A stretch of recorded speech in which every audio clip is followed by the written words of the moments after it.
Air New Zealand has scrapped its 2030 emissions target, the first Shell major revises airline to do climate so. targets as it plans to keep gas business growing. Last year, many have dropped or missed goals to cut emissions or to loosen ties with polluting sectors.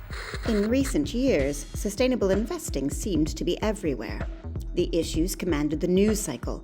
Companies set targets, investors discussed ESG, nations and firms alike pledged to reach net zero. But in the context of volatile markets, a year of elections and global uncertainty, is the honeymoon over?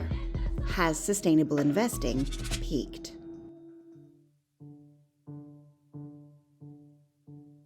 The overwhelming majority of the economy, as of today, is not green. When we talk about sustainability, it's actually something that is unfolding at a structural level over the course of many, many years, actually many decades. For instance, in the way we conduct economic activity, if you were to just plot mid-19th century to 2050, it's a linear function, but of course it's not. There's many, many kind of small booms and busts along that conversation.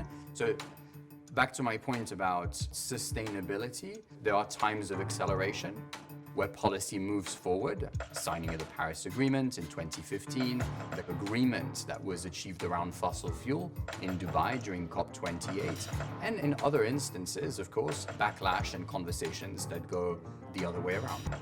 And I really wouldn't be surprised that that moment of slowdown is followed by an acceleration. It just so happens that it's not a linear transition. So what is this moment of slowdown caused by?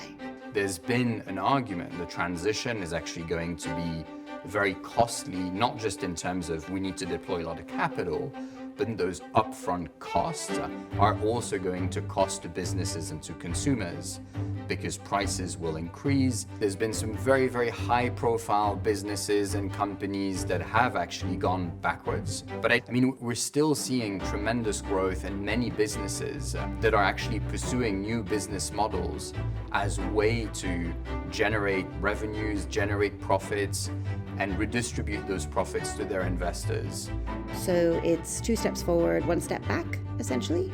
I think we've reached peak fatigue a couple of years ago because it was such a mess. I think there was also fatigue with greenwashing. What has changed massively actually in the last couple of years is that now we are starting to have many different standards. So we're starting to get to a point where there's a level playing field and an understanding around what it means to be green, what it means to be sustainable, what it means not to be sustainable. That has in some ways revived enthusiasm and trust as well in the system.